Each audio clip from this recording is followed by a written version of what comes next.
Today's service is celebrating several things and reflecting too. We're looking at today, the longest day, Midsummer, which is usually on the 21st of June. It also happens to be Father's Day, meaning many different things for many of us.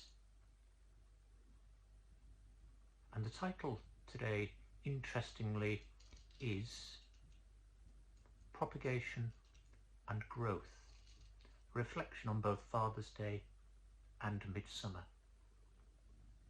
As is traditional in Unitarian circles, in churches, chapels, Zoom meetings, private prayer and meditation, we light a chalice. Homemade chalice here.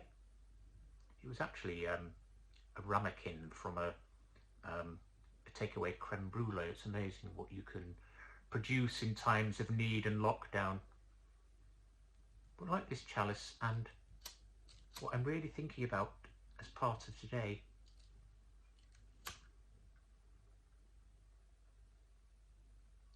is light. Earlier this morning,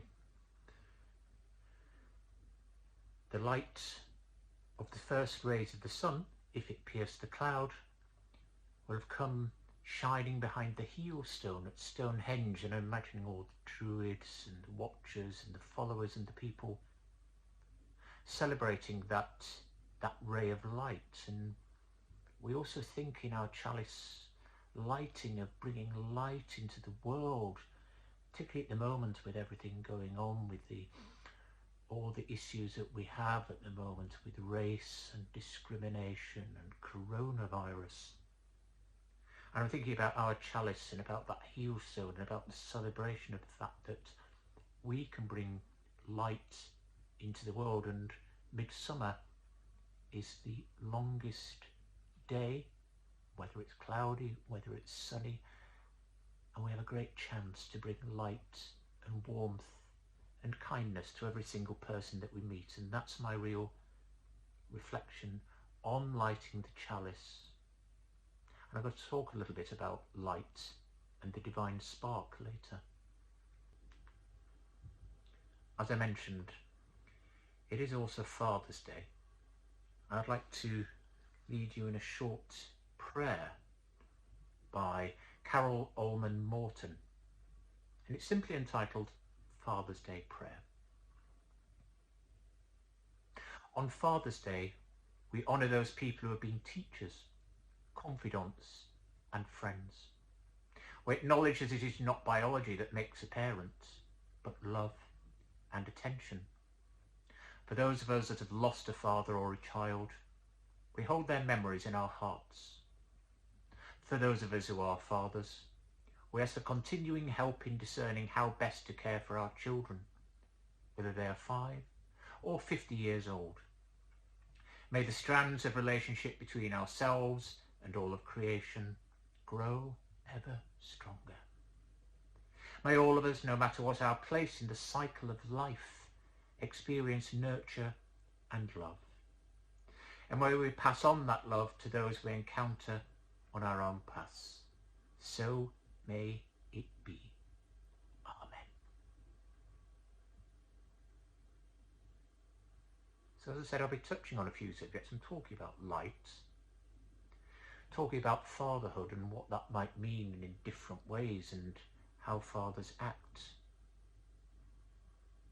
And also for those people who may not have a father, this is the first Father's Day I've had since my dad passed last year. And it's how we look at that and reflect on that and celebrate life and what we may or may not have been given. It's very important to take everything on board in this unique combination of Father's Day and the longest day, and looking at my theme for propagation and for growth. So I said I was going to talk a little bit more about light.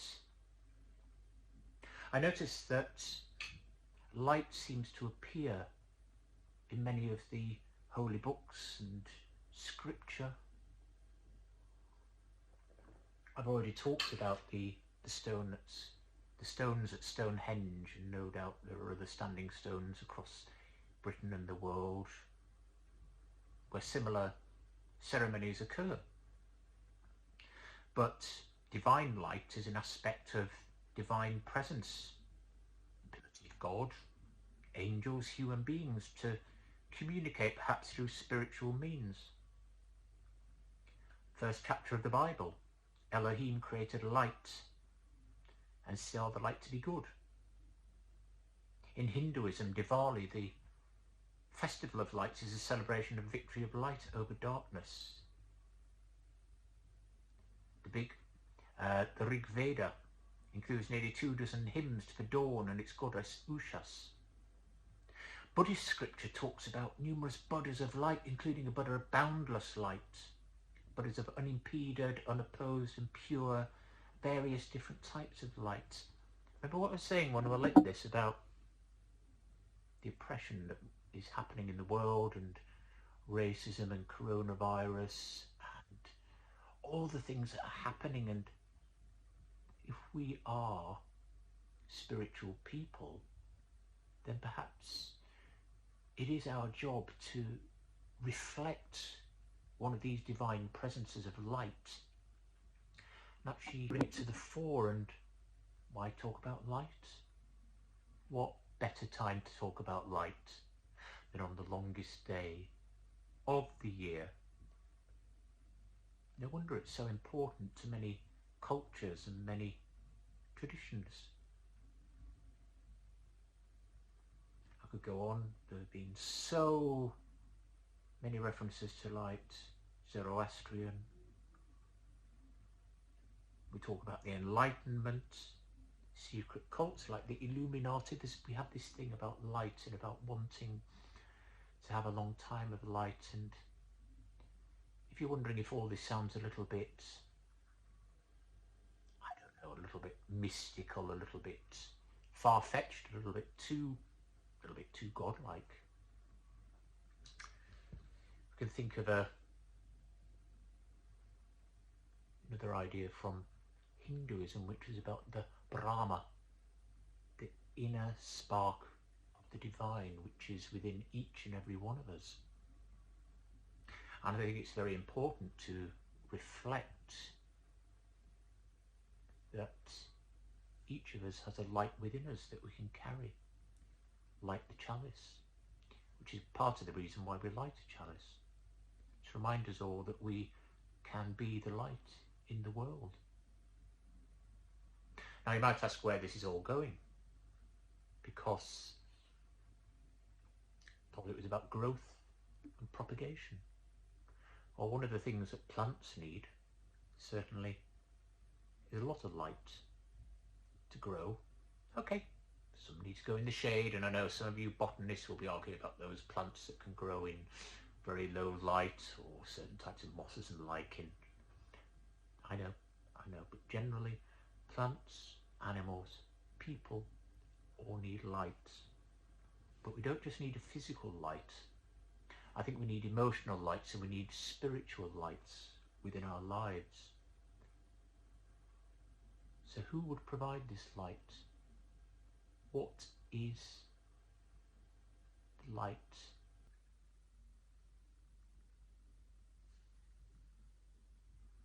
I'm going to bring you a very short scripture reading. The reference will be on the caption. Very, very brief one. He told them another parable. The kingdom of heaven is like a mustard seed which a man took and planted in his field. Though it is the smallest of all seeds, yet when it grows, it is the largest of garden plants and becomes a tree. So the birds come and perch in its branches. Now, I said to you I was going to bring this concept of light into growth and propagation. Now, as I said to you, it's the first Father's Day I've spent without my dad. I'm 47 next month, so that's quite a few of them that I've had with him and remember Father's Day when I was little, it was a case of, choosing between socks and underwear, probably at Marks and Spencer's or somewhere like that, wrapping them up and giving them to him, even though he probably knew what was coming. Sometimes chocolate there as well. Different presents in later years, but where does it bring us? What fatherhood mean, and what relevance would it be to being close to the longest day? I was thinking when I was young, and I'm not so young. My dad always grew things. When I was a child, we had enough space, so we had a vegetable patch, and my dad tried to grow raspberries, gooseberries, strawberries. We did get some, although the birds used to come and seem to consume more of those than we got the chance to before they got picked. Also had a greenhouse to try and grow some tomatoes, some lettuces, all these things. Then years later, when living somewhere, my parents were older and living somewhere much smaller, but Dad would still try and grow things. Even he'd grow some runner beans up a fence or something like that, and always flowers along with fruits and vegetables. But why? You can go to the supermarket and greengrocers and get your own. Pick them, what have you. Why go to all that trouble? But why go to the trouble of having children either?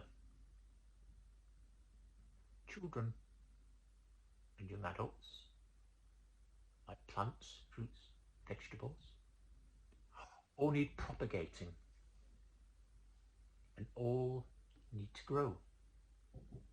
Like plants will put it in the soil, will water it, will shade and protect it from the strongest of the sunlight, from the most bitter of the frosts,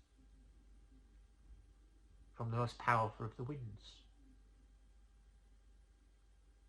We'll look at it, we'll make sure we remove weeds and around it and protect it from aphids and slugs and various things which might come to attack.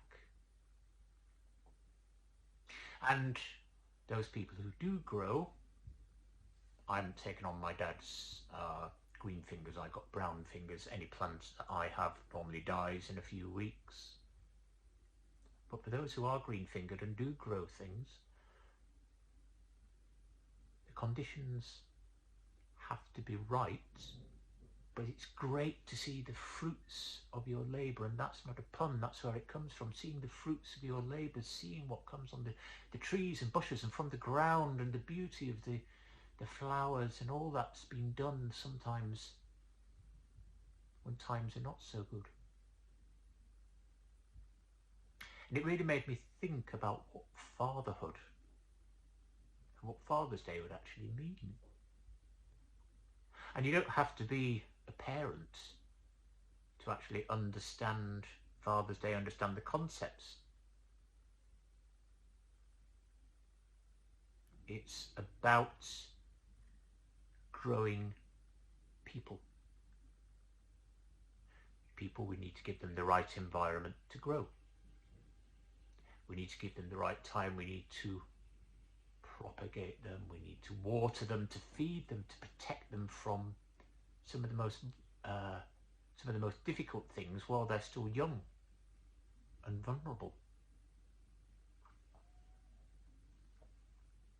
We need to, basically, the way that we treat plants is really the way that we need to treat people, from the very, very small stems and seeds right to the biggest plant, right to our trees.